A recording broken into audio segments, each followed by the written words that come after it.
Thank you, June. I really think it's a great idea. Yes. And what I would suggest is to focus more on the idea more than that you are promoting organic or health food products. This should not take a lot of your time because we all know the benefits of healthy products.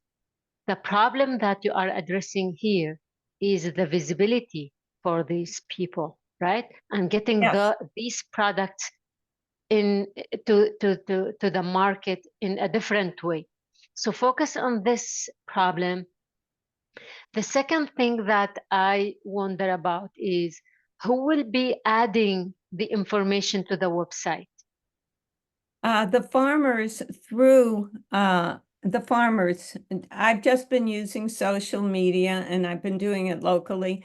Although last year on my other platform, we scraped all the market hubs in the United States. We had 5,000 farmers and 100,000 products. And we were even in England, and I had people from all over the world interested in our platform. But I've come back now. I went, okay, that's proof of concept now, but we wanted to redesign and to have it easier to change, upgrade the design. So we came back and we're using Bubble.io because my designer loves Bubble.io. So I use multiple e-commerce platforms, and I find it as a user, the most challenging part is how to add or upload my information. So I would say that if you can focus on this point, and because it makes your idea unique and different.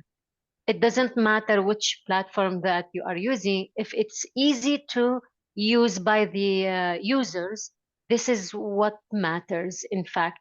Because as a consumer, I will go to the platform and I see all the products, but I don't know what's behind the scene. So the second, like I have also like a question for you. What's your business model if the subscription is free for farmers? So how are you going to generate income? Okay, this is really crazy, but I figured it out. I went to the farmers. I've been going to the farmers market. I've been working on this for almost 4 years. And so I never had a business plan. And so when I was talking to the farmers at the farmers market, they were using Square all the time. 90% of them use Square. And so I realized that I can, and so I made a Square site for my husband's pottery just to check it out. And then I realized that you can buy directly off of my site through Square straight to the farmer. And so I'm going to be increasing Square's revenue. I'll be partnering with Square. In the meantime, they do affiliate marketing, so I can promote Square to all the farmers. And also I have strategic partners with agricultural organizations who are excited about sending out the information to the farmers and to gardeners who are growing all this extra stuff in their backyard. Their neighbors can buy, will know what's available. So I really love what you just said, and I think if you can include them in your pitch, they the whole presentation, the whole idea will be different. Because the local organizations or farmers market will pay you, but farmers will use this as one of the like as a package. I don't know how to explain it. So in Canada, we have farmers market, and farmers pay to expose their products there. But maybe those farmers market will include in their pricing the possibility of uploading their products on your website, like kind of, right? So these kind of things would be really beneficial if you focus on or if you include in the pitch. And I think your idea is great. Thank We you. do have a farmers market component, and in the farmers market, we're listing the farmers. So you click on the farmers market, you see all the farmers in there and all the products, and you can buy direct from them, and you can just pick up when you go to the market. That's great. Okay, thank you so much, Joanna. Thank Next up. you, thank you.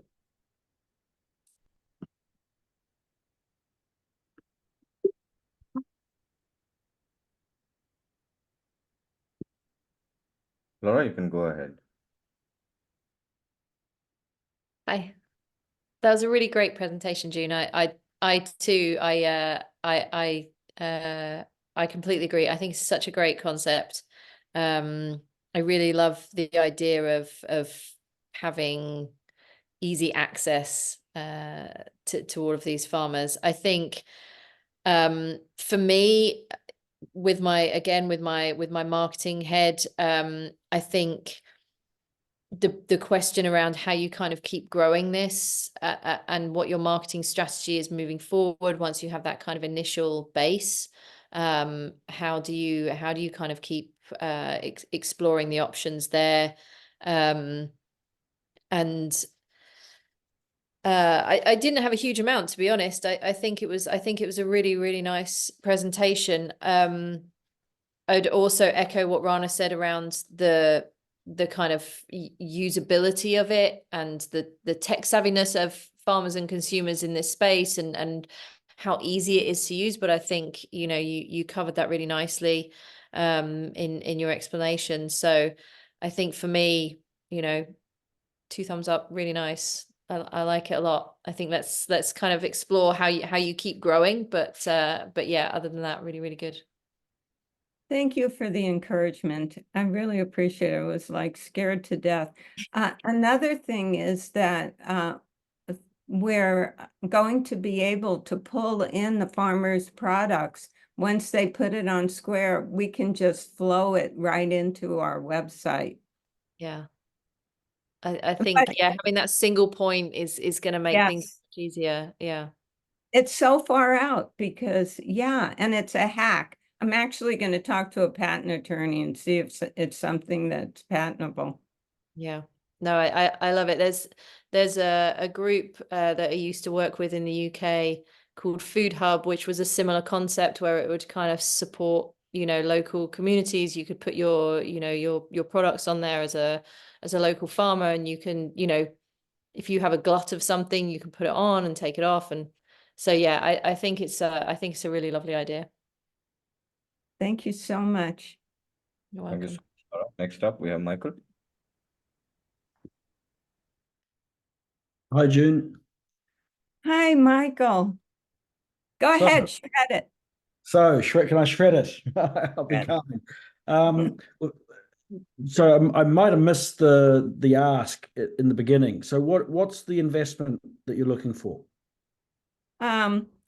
Well, we don't need much investment, actually, because it's just basically building out the software platform.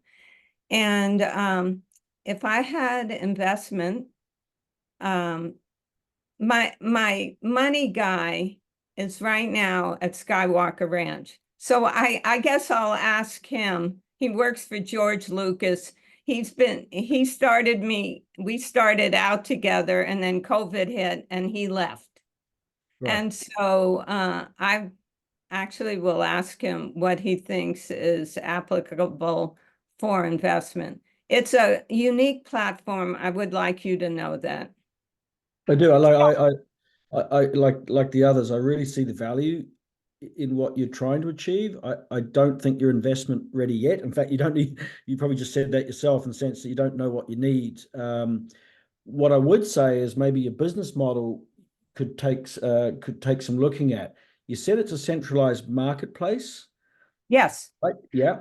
Almost complete, because you can only order from individual farmers. But if we put in a universal invoice, then you could order from several on that invoice, from several farmers at once and pick up, and the money would go to the farmers. No, I get it. So are you an online retailer or a central marketplace?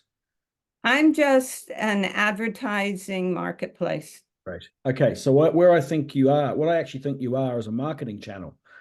Yes, I that's think what I think it's, for me, it sounds right to make it free for organic farmers.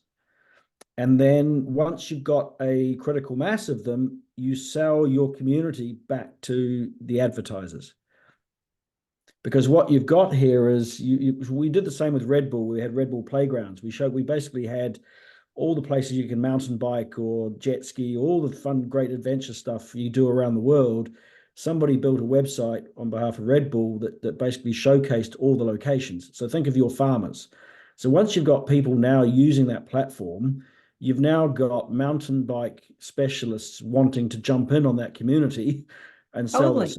So your organic farmers will need insurance, they'll need food labeling advice, they'll need equipment, they'll need health and safety regulations. So all those insurance companies and those equipment providers are going to love your community once you build it. Yeah, that's, my husband said the same thing. So we are designing a banner for the website for people who want to pay for advertisement on there. Yeah, but my husband, he thought just like you. Yeah, great. But I think you're building it the right way, which is build the community first. Yes. Offering a free platform to sell individual organic farmers' wares, and then reverse that strategy, flip it over, and become basically a marketing channel for all those advertisers. Far out. Okay. Okay. Yeah. But and then I think on your pitch, you mentioned affiliate marketing and you mentioned advertising. So it's the same theme. Just once you've got that all figured out with your team, just expand on those 2 pages separately, because I think you just had a bullet point. But I think that is the secret sauce to your business model, is those 2 things: affiliate marketing and advertising. Affiliate market and advertising. Okay, that's great, because I do have a team member now who said he was going to make different parts for the pitch deck. And I want to thank Jamal for helping me with the pitch deck last night. He was texting me back and forth and telling me, take off words, take off words. Right. Yeah, And less is more. Yeah, and I just think in terms of, that was obviously your first presentation. I think you did a really good job. All I'd say is, before the call, when we were introducing yourselves, you had great energy. So you need to bring that energy to the pitch, because I think you've got natural energy to really, impress people. So well done. Thank you so much. Yeah, anybody who wants to help me figure out more of this, I'm totally open, and I appreciate it. Thank you. Charlie. Hi, June. Thank you. I really like it when people are trying to solve complex issues that we have with the food system. I would probably echo a few of the things that have been said already around how you're going to make money, who you're targeting, making sure that the platform is easy to use. A few kind of builds that I would have around other benefits that this will bring. I think it's local.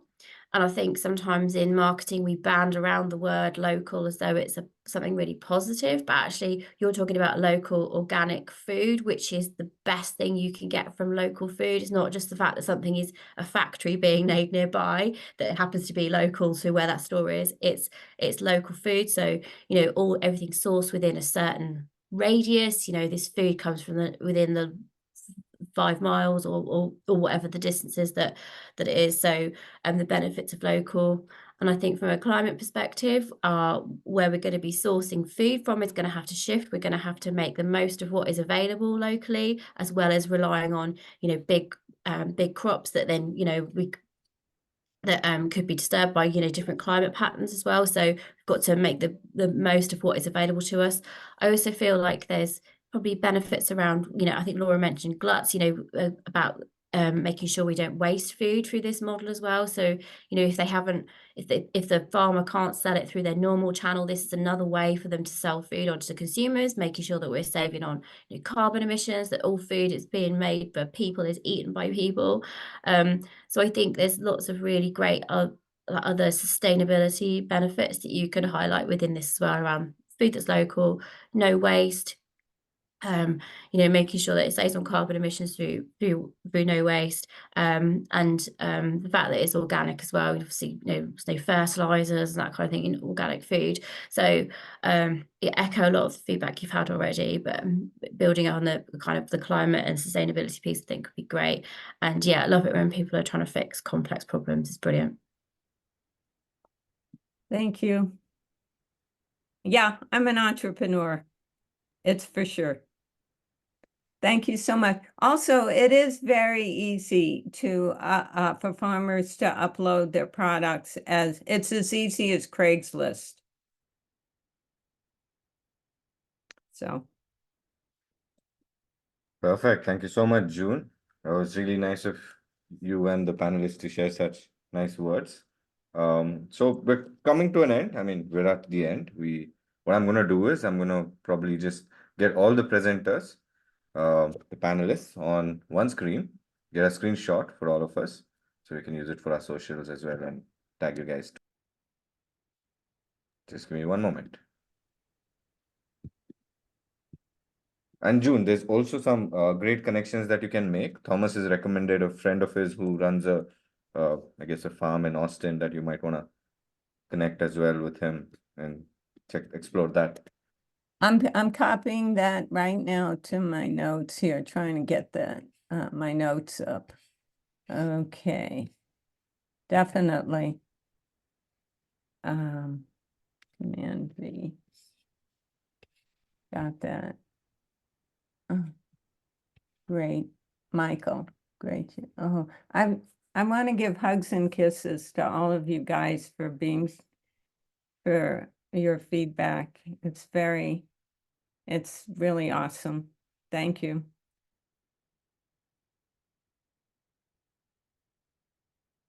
Perfect. So I've got my screenshot. Now we're gonna go back to the gallery over here, where we're gonna get into the final words. Thank you so much for all of the presenters pitching with us today and the panelists for giving us their time and sharing their valuable insights to these young, innovative founders as well.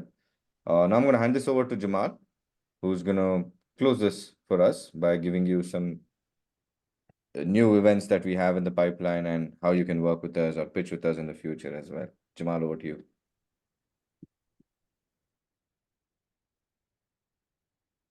You're on mute, Jamal. Classic Zoom problem, right? Yeah, trying to get the standing light near me to work, but no. Yeah, thank everyone for staying on so long. Really appreciate it. And if you want to just highlight me, Mirage, that'd be great. We've run this since 2021. We actually ran it for 2 years as a community offering, 5 times a year, every 2 months. We've now made the event series actually monthly, but bi-monthly, we focus on drinks, and that series is going fantastically well. We've got our 3rd event in that series coming on the 2nd of May. Yes, we'll share the recording. Simon, we always share the recording of this event of the group feedback format. We don't publish any of the recordings online. We're very careful at sharing stuff. We only share it with the presenters who presented and the panelists if they want to just double check what was said and use little snippets of their feedback, maybe ideally anonymized.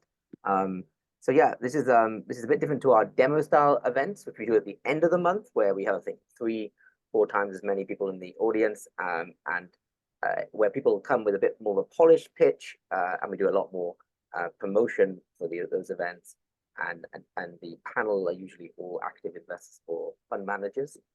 But this style is fantastic for getting feedback on your business model, your growth plan, even your investor positioning. I think the history of this series of having is where we have pitch coaches, communication specialists, go-to-market, and marketing specialists as we had today. And I think that adds a really interesting diversity of feedback when founders are trying to refine a deck, maybe pitching for the first time for a live event like this. So I think it's a format that seems to work. Yeah, so we have that event. If you want more information about that, contact me on LinkedIn as where I'm active, or email me. But also, yeah, both these series are looking to help match food and beverage founders with investors, consultants, and even customers, B2B and other, providing opportunities for all of you to network, but also grow your businesses.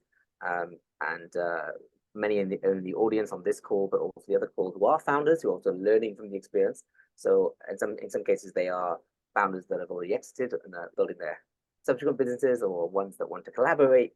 We've had 2 ex-founders actually come together and form a company in London, and are doing the European expansion from there. That was one with a pre-seed, sustainable foodaceuticals company with the restaurant tech startup coming together and forming a new special purpose vehicle. So some of that happens as well. Some really interesting network and business development between the founders that join us, as well as some of the panelists joining company boards of some of the young startups and even the scaling ones. So that's about those. So we have other events coming up. The main one being the food tech event happening next Thursday. It's one where we focus on B2B startups in the food tech sector. And so that's kind of more on their food science, food ingredient, maybe ag tech, alternative protein, etc. Less so the CPG retail product stuff. Just so we have a bit of segmentation with our events. We were listening on that so that the panels are more really directly attuned and relevant to the startups that are pitching. So that's the link for that. We've also got, thank you, Miraj, we've also got an event in Birmingham coming up at the end of the month on the 29th. That's the next one, which is really exciting. It's probably the 3rd expo we've done. We did one in Amsterdam last November in person and hybrid. Well, Miraj amazingly hosted that event. We had about 7 to 9 startups involved in different ways. Some pitching live, I think 4 pitched live with 3 of our panelists live, 1 panelist remote. 3 of the startups were, or 5 of the startups were actually remote. Some with pre-recorded, some with live pitches. So that's something we're doing more and more of, and that was the Freeform Food and Ingredients Expo in Amsterdam, where we're doing more of that both in Amsterdam, Dubai, and even elsewhere with that partner. And we did a satellite event with Gulf Food in Dubai end of February, and we're now running some pitch coaching support workshops and related panel discussions in Saudi Arabia next month on the 23rd. So we're doing more of the in-person work now. So you want to talk more about that, or if you're UK based and want to maybe take part in the event happening on the 29th, you've got to just finalize a few little things, but we do have the website launched and the kind of interest form at the bottom.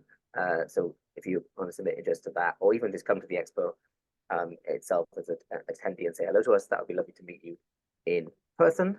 So there's a few more events. I think Miraj is pasting those in the chat. So the Drinkpreneurs is our Middle Eastern focused event. There's our female founder support series, and then there's our general food and beverage general kind of catch-all demo event, which now happens every 3 months because of all the different segmented and themed events we're doing. And that next one is on the 27th of June. So anyone here who's still got their investment raise active, who wants to maybe be put in front of a larger investment audience and have a long lead-in where we promote you once a week in the lead up to that event, get in touch, and then we can work with you, maybe supporting you to take into account some of the advice you've got today, maybe seeking some follow-up advice from the panelists and others, and getting yourself really pitch ready and at your best for that 27th of June event. Yeah, that's it. We've also got some community groups. I think quite a lot of you are in those groups. I pasted them already during the event, and I think Miraj is now about to paste those in as well to the chat. There's quite a lot of them, and also it's always lovely to get your feedback on the events to see how we can improve things and Just if you're a founder that wants to like connect with us, then please do, and let us know what you think about the event and what ideas you might have for us to improve them, and even expression of interest in collaborating. That's all from me. Thank you very much. Sorry about the lighting, and I relocated at last minute before the event. But thank you all for joining and staying with us this long. I'll pass back to Miraj for some final words and closing the event. Thank you so much, Jamal. A huge thanks for the panelists for giving up their time, to the startup presenters for their bravery, and also Sasha for being such a community building champion, right? For helping us build this event series and being supportive of F&B founders such as yourself. My co-producer Jamal, and to all those of you observing our latest pitch round, we hope the experience has been valuable in some way for all of you. Whether you're an entrepreneur or a consultant, you've learned some specific things, probably help you, strengthen your pitch as well. And I hope to see you guys in the next subsequent events as well, and or in the Foodpreneur Collective Facebook groups. Pasted the link on the chat over here, or the F&B pitch events, LinkedIn groups. Stay safe and healthy, and have a lovely evening. Thank you, guys. It was lovely hosting you guys, and I look forward to seeing you guys again. Absolutely. Thank you so much. Thank you so much. Great meeting, everyone. Thank you. Bye all. Bye-bye. Thanks. Bye-bye. Thanks, bye. Yeah, that's great. Bye. Bye bye.